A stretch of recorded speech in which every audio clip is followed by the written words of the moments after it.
Dhaabbilee amantaa itti fufiinsa marii nageenyaatii fi waamicha dhiyeessan keessaa hooggantoota waldaalee afurii irraa barbaachisummaa nageenyaa ilaalchisee yaada gaggabaabaa fudhannee jirra. Paastor Tamasgeen Indashaaw waldaa amantaa Pirootestaantii bakka bu'uudhaan kutaa Kaalifoorniyaa irraa akkana jedhan. Yeroo adda addaatti kanaan duras ergaa lolli naannoo Oromiyaatti waggoota 5 darbe geggeeffamaa jiru kana keessatti qaamolee lachuutiifis qaamolee biyya adda addaatiif rakkoon siyaasaa biyya keenya keessa jiru daandii nagaatiin qofa hiikamuutu irra jira kan jedhu dhaamsa yeroo adda addaatti dabarsaa turreera. Yeroo qaamoliin lamaan adda bilisummaa Oromoof mootummaan Itoophiyaa marsaa jalqabaa haasaa godhanis ibsa gammachuu keenyaa ibsineerra dhugaama dubbachuudhaa fi gara hiikumsaatti gara nagaatti fida jennee abdii godhannee turre. Uummanni keenyas akkuma kana abdii irratti godhata. Haa ta'u iyyuu malee mareen kuni firii tokko maleessaa yeroo inni addaan cite baay'ee gaddine. Sababni isaa inni guddaan gadda nutti dhaga'amee fi hiikamsi nagaadha. Hiikamsi rakkinaa sana nagaa duwwaadhaan akka inni hiikamu waan amanneef.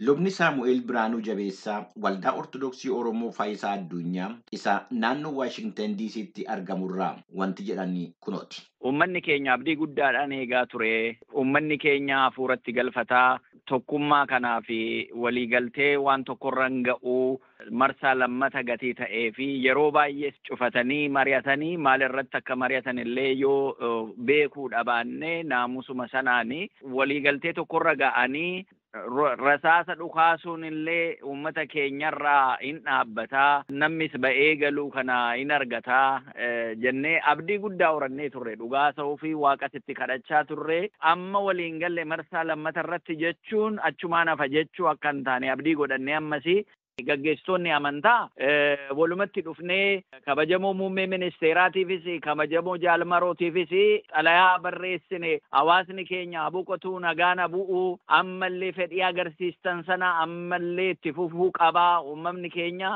nagaa barbaadaa nagaan bu'uura hundaati kanumaaf illee yoo xinnaate silaa utuu walitti dhukaasuu dhaabbisanii illee turanii silaa waan tokko ture ammas dhiibbaan hawaasa keenya karaa adda addaatiin itti fufee jira. Sheekh Dr. Abdurraahim Ahmad Dooyyoo bakka bu'aa waldaa amantaa Musliimota Oromoo Taawhid Islamic Center jedhamuuti. Minisootaa irraa waliin dubbanneerra. Waa'ee haala nageenya Oromiyaatii fi Itoophiyaa keessa jiru irratti waldaan keessan yookaan hawaasni Musliimaa isin keessa jirtanu ilaalcha akkamii qabame?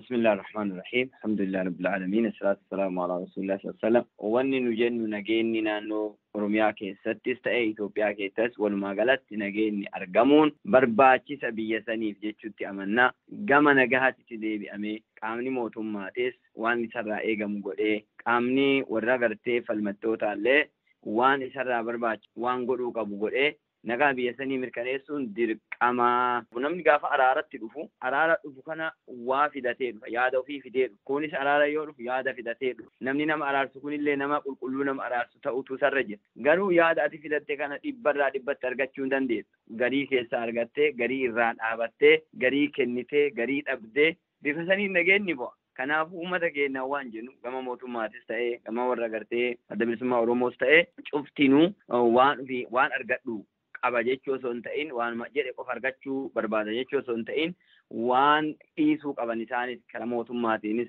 keessaa wanni dhiifamuu wanni agartee godhamuu qabu godhamee gama saniinis wanni godhamee biyyi sun nagaa deemuu qabdi jedha. Obbo Baqqalaa Tulasaa hoogganaa waldaa amantaa waaqeffannaa as naannoo Waashingtan DC irratti argamuuti. Gaaffii keenyaa fi akka taanutti deebii kennanii jiru.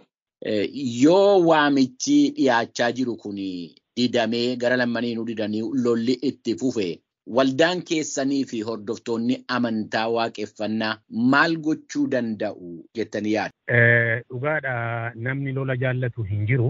Akka beekumsa keenyaattis akka humna keenyaattis yeroo hundaa kan jaallannu kan advokeetii goonusi kan falminusi araaraa fi kan deemnu kanaafidha kan araaraaf walitti dhufanii kan isaanii utuu yaada tokkorra utuu hin ga'iin kan isaan deeman kana akka isaan walitti deebi'anii waraqaa baafnee kan facaafnee jirru. Egaa abdiin keenya kan jiru sadaffaa walitti dhufuu isaanii kan irratti hundee lola kana hin dhaabu jennee dhuma amanna. Yoommoo akkuma ati nagaafatte kana yoo didani garuummoo nuti abbootiin amantaalee humna hin qabnu qawwee hin qabnu waa tokko gochuudhaaf hin dandeenyu. Kan gochuu dandeenyu ammas irra deebine waamnee akka araaramarra akka ga'anii gochuudha. Yoo kanammoo didanii jedhan immoo egaa balleessaan eenyu akka ta'e karaa kamis immoo akka jiru hubannee xiinxallee addunyaa kanarratti warra dide kana saaxiluu duwwaadha.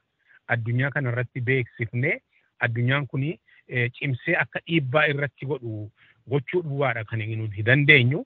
Maaliif akka abbootii amantaatti nuti nagaan akka bu'uu fi araarri akka bu'u malee abdii kutannee dhiisuu hin dandeenyu kan jedhuun jedha. Hordoftoota keenya maqaa keessaniin keessummoota keenya hunda ni galateeffanna. Qophiin keenya kun kanumaan raawwata. Bakka jirtanitti nagaan isiniif haa baay'atu. Nagaatti.